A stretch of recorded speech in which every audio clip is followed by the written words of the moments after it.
नमस्कार, आप देख रहे हैं दिव्य हिमाचल टीवी और मैं हूं आपके साथ पल्लवी शर्मा। स्वागत है आपका हमारे खास कार्यक्रम जाहिर है में। जाहिर है में आपसे बात करेंगे अंतर्राष्ट्रीय, राष्ट्रीय और राज्य की कुछ खबरों पर, साथ ही समाचार पत्र की प्रमुख खबरों पर भी आपसे चर्चा होगी। कार्यक्रम के अंत में एक रोचक विषय से भी आपको अवगत करवाएंगे, तो बने रहिए कार्यक्रम के अंत तक। सबसे पहले बात करते हैं अंतर्राष्ट्रीय खबरों की। विदेश मंत्री एस जयशंकर ने शुक्रवार को कहा कि भारतीय राजनयिकों का एक दल अफगानिस्तान गया है और भारत पड़ोसी देश से अपने ऐतिहासिक संबंधों के मद्देनजर दोनों देशों के लोगों के बीच संबंधों को लगातार कायम रखेगा। राजनयिकों के इस दल में राजदूत शामिल नहीं हैं। जयशंकर ने कहा कि भारतीय राजनयिकों ने पिछले साल अगस्त में अफगानिस्तान के हालात को देखते हुए वहां के दूतावास को छोड़ दिया था और अब राजनयिकों का एक बैच फिर वापस गया है। ताइवान के आसपास चीन ने बड़े सैन्य अभ्यास से अमेरिका को एक चेतावनी देनी चाहिए, लेकिन उसका ये दांव अब लगता है उसके लिए ही भारी पड़ने वाला है। इसे अमेरिका और उसके सहयोगियों ने खुफिया जानकारी इकट्ठा करने के लिए एक मौके के तौर पर देखा और कई उपयोगी जानकारी जुटाने में भी सफल रहे।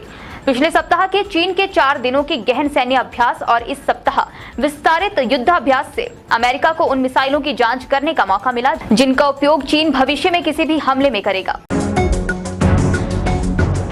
क्रीमिया में रूसी एयरबेस पर हुए भीषण विस्फोटों में रूस के 9 लड़ाकू विमान ध्वस्त हो गए। ऐसा माना जा रहा है ये हमला यूक्रेन ने किया था और इससे दोनों देशों के बीच जारी युद्ध के और भीषण रूप अख्तियार करने की आशंका है। और अब बात करते हैं राष्ट्र की प्रमुख खबरों की। जम्मू कश्मीर सरकार ने बिट्टा कराटे की पत्नी सहित 4 सरकारी कर्मचारियों को बर्खास्त कर दिया है। सरकारी सूत्रों के अनुसार इन चारों को आतंकियों से संबंधों के कारण सेवाओं से बर्खास्त किया गया है। बिट्टा कराटे आतंकी आरोपों का सामना कर रहा है और कश्मीरी पंडितों की हत्या के मामले में भी आरोपी है।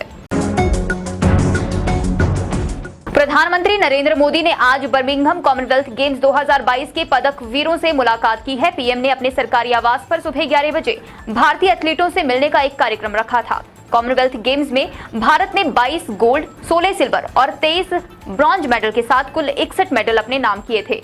प्रधानमंत्री नरेंद्र मोदी और खिलाड़ियों की मुलाकात शुरू हो चुकी थी। इस दौरान हर खेल के खिलाड़ी बारी बारी से अपने खेल के बारे में जानकारियां दे रहे थे।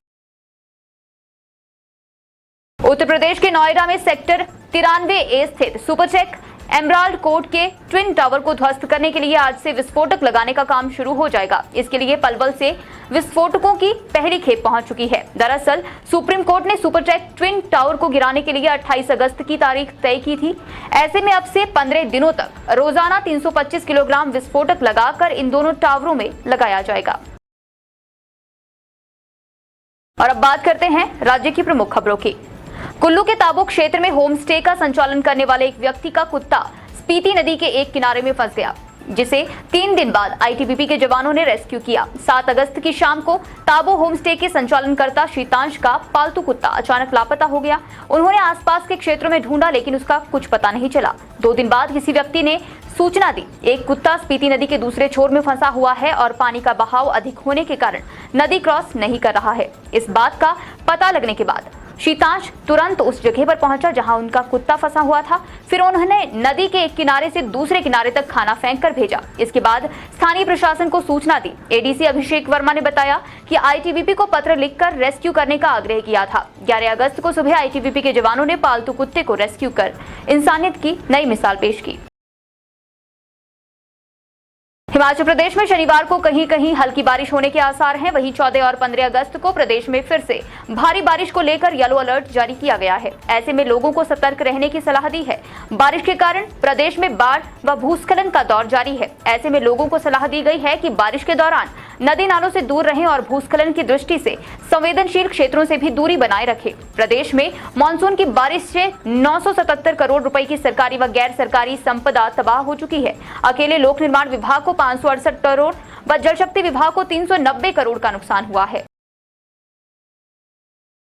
देवभूमि हिमाचल प्रदेश के सुप्रसिद्ध 5 शक्तिपीठों में श्रावण अष्टमी नवरात्र में श्रद्धालुओं ने चढ़ावे से खूब धन बरसाया है। सबसे अधिक नैना देवी मंदिर में 1,55,31,390 रुपए नगद चढ़ावे के रूप में प्राप्त हुए हैं। प्रदेश के 5 शक्तिपीठों बज्रेश्वरी मंदिर, ज्वालामुखी, नैना देवी, चामुंडा देवी तथा चिंतपूर्णी में श्रावण अष्टमी नवरात्र मेले में भक्तों द्वारा 3,70,72,175 रुपए चढ़ावा अर्पित किया गया है। इसके अलावा 354 ग्राम 60 मिलीग्राम सोना व 51 किलो 636 ग्राम चांदी चढ़ावे के रूप में प्राप्त हुई है।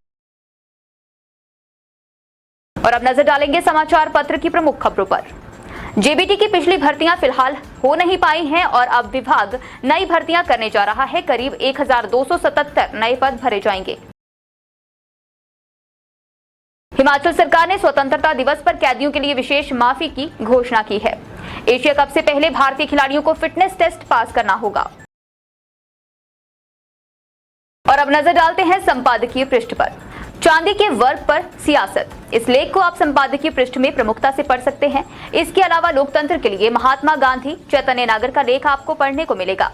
अंग्रेजों के खिलाफ नूरपुर रियासत की बगावत लेख आप यहां पढ़ सकते हैं, जिसके लेखक हैं प्रताप सिंह पटियाल। अंतर्राष्ट्रीय हालत और सेना 2 कर्नल रिटायर्ड मनीष का लेख आप यहां पढ़ सकते हैं। कार्यक्रम के अंत में बात करते हैं रोचक विषय की। लोग जब किसी से मिलते हैं तो हाथ मिलाते हैं, मगर जानने वाला अगर काफी घनिष्ठ हो तो उससे गले मिलना तो बनता है। ऑफिस जैसी जगहों पर लोगों को कुछ मर्यादाओं का पालन करना पड़ता है और वहां इस तरह की हरकतों से बचना होता है।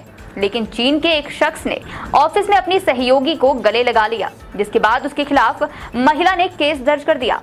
अब आपको लग रहा होगा कि गले लगाने के बहाने शख्स ने कोई अश्लील हरकत की होगी, मगर सच तो यह है कि उसने इतनी तेज से गले लगाया था कि महिला की पसलियां टूट गई। जाहिर है कार्यक्रम में बस इतना ही। देखते रहिए दिव्य हिमाचल टीवी।